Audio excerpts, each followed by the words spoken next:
Ujian demi ujian yang dialami oleh kaum muslimin memang selalu ada, termasuk bagi kita sekarang. Apalagi kita hidup di zaman luar biasa. Ya, pada saat itu fitnah di zaman para nabi adalah fitnah yang spesifik. Di zaman kita semua fitnah yang ada di zaman para nabi ada zaman sekarang. Betul? Ya, fitnah yang ada di zaman Nabi siapa yang tidak ada?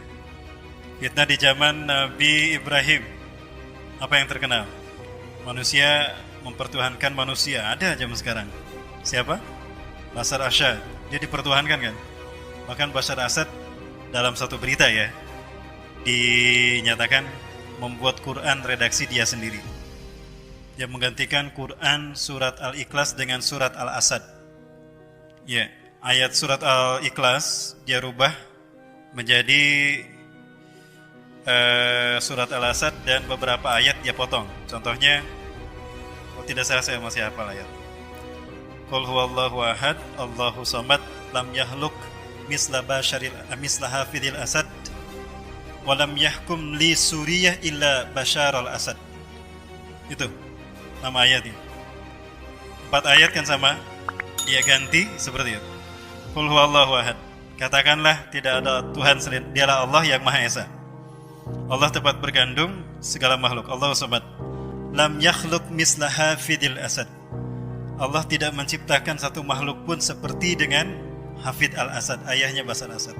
Walam yahkum li suriyatil balad, dan tidak ada yang berhak menghukum dan memimpin negeri Suriah illa Basharul Asad, kecuali Bashar Asad. Ini sudah diresmikan pada bulan Juni 2017. 16 Juni 2017. Kononnya demikian. Ini berita para muslimin. Makin jelas dia adalah Fir'aun yang hidup di zaman sekarang.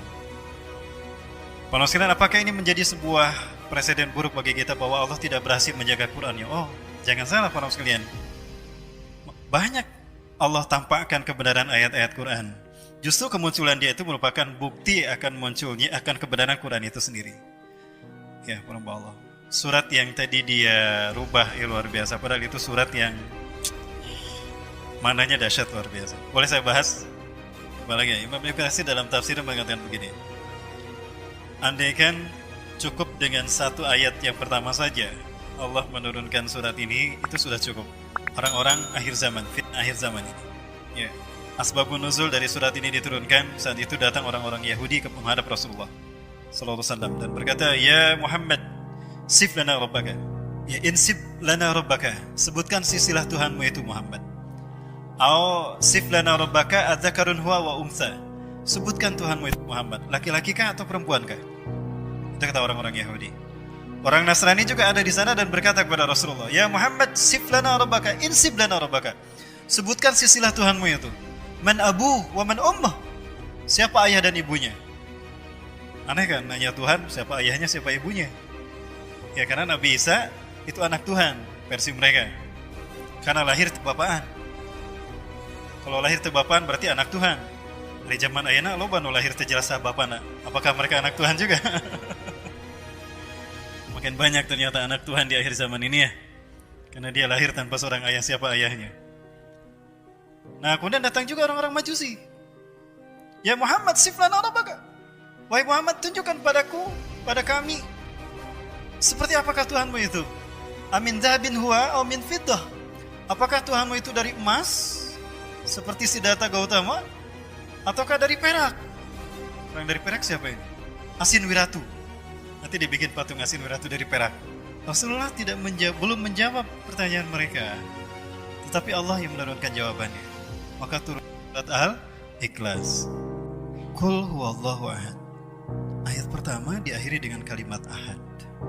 Ini luar biasa para sekalian. Begini para Allah. Kenapa tidak diturunkan dengan kalimat Qul huwallahu wahid? Kenapa? Padahal wahid artinya sama kan dengan ahad. Wahid artinya apa? Satu. Kenapa tidak menggunakan kata wahid? Karena setelah wahid ada isnen. Setelah isnen ada sulasa. Tapi kalau ahad, apa bilangan sesudah ahad? Ada? Tidak ada. Kalau satu ada dua. Setelah dua ada tiga. Sehingga muncullah paham trinitas.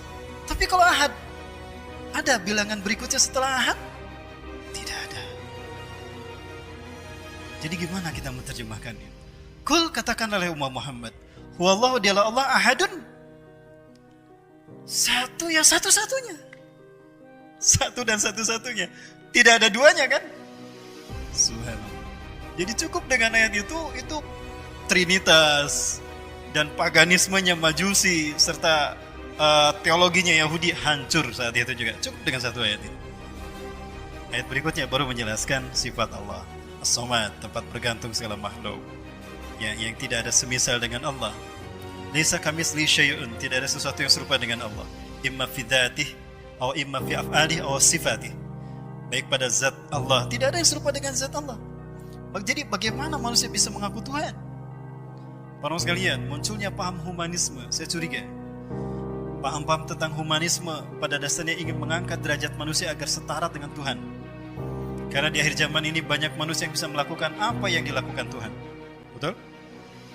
Maka muncullah Dajjal. Sebetulnya humanisme ini tujuannya, endingnya, orientasinya adalah untuk menggiring opini manusia agar mengakui Dajjal sebagai Tuhannya.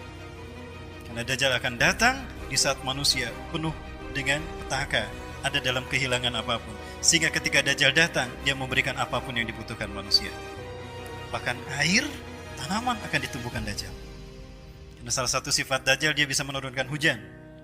Dan lupakah kita, kalau Rasulullah SAW menyebutkan bahwa Dajjal akan datang setelah dunia ini mengalami kekeringan panjang selama 3 tahun. Sajati alaikum sininu kasinina Yusuf fi salasati sana. Fi salasati sinin. Akan menimpa kalian bencana kelaparan seperti bencana kelaparannya Nabi Yusuf alaihissalam selama 3 tahun.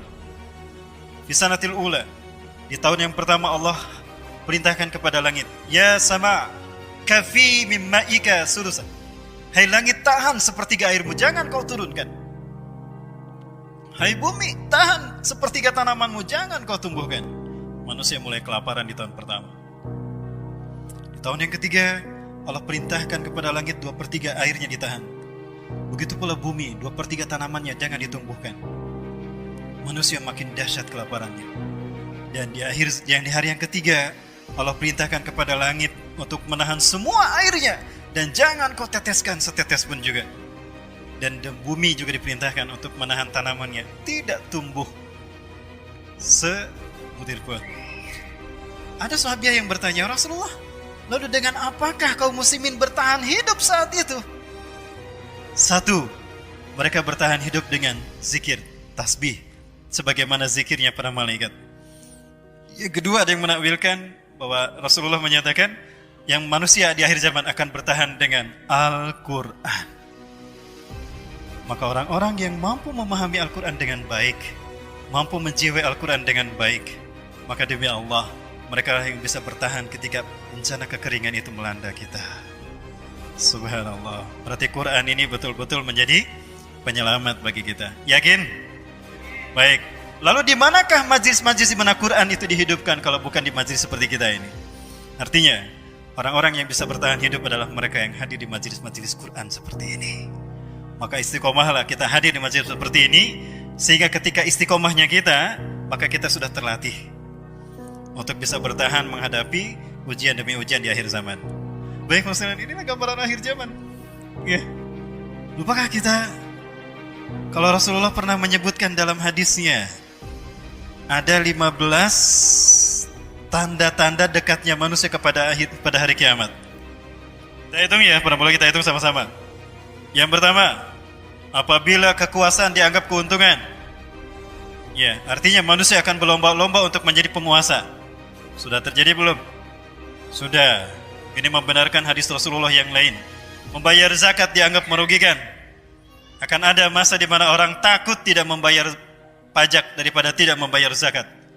Mereka pikir kalau tidak membayar pajak, cuma aset duniawi mereka yang hilang. Mereka lupa kalau mereka tidak membayar zakat, aset hidupnya dicabut sama Allah. Nomor keempat, belajar bukan lagi karena agama, melainkan untuk meraih tujuan duniawi semata. Inilah pendidikan hedonis, pendidikan materialis. Yang ditanamkan adalah bagaimana saya bisa berprestasi dengan prestasi yang baik, sehingga saya lulus dengan predikat terbaik, dapat beasiswa, kuliah S2, S3 ke luar negeri, pulang kerja di perusahaan ternama, jabatannya tinggi, gajinya tinggi, kebeli mobil mewah, kebeli rumah mewah, istri cantik, selesai, tinggal menikmati. Giliran pensiun, karek buka Quran, belajar Iqra. Kapan merubah dunia dengan Al-Quran kalau begitu? Betul? Ini orientasi pendidikan yang harus kita rubah. Dan ini juga tanda-tanda akhir sama. Perlu sekalian hati-hati ya. Jika suami sudah tunduk kepada istrinya, dan jika istri sudah memimpin rumah tangga, ini tanda kehancuran rumah tangga Islam.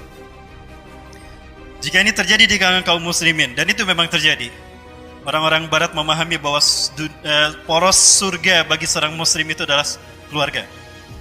Rasulullah SAW menyatakan baiti zannati, ya, rumahku adalah surgaku. Kenapa demikian? Karena rumah diciptakan oleh istri-istri beliau. Ya, para sahabiah menciptakan rumah mereka menjadi poros bagi surga suami dan anak-anak mereka. Artinya di saat mereka datang ke rumah, mereka merasa nyaman, sebagaimana nyamannya surga nanti akan menjadi tempat kembali mereka. Bagaimana Quran dihidupkan di rumah-rumah, bagaimana Quran diwujudkan menjadi karakter seorang ayah, karakter seorang istri, karakter seorang anak. Maka saat itulah cahaya Quran terbentuk. Demi Allah, gengsi yang dipertaruhkan di akhir zaman adalah gengsi tentang ideologi mana yang benar, apakah Islam atau agama selain Islam. Dan gengsi yang kedua yang dipertaruhkan adalah pemikiran dan konsep hidup yang dibanggakan manusia, antara konsep kehidupan Al-Quran dengan konsep ideologi ciptaan manusia.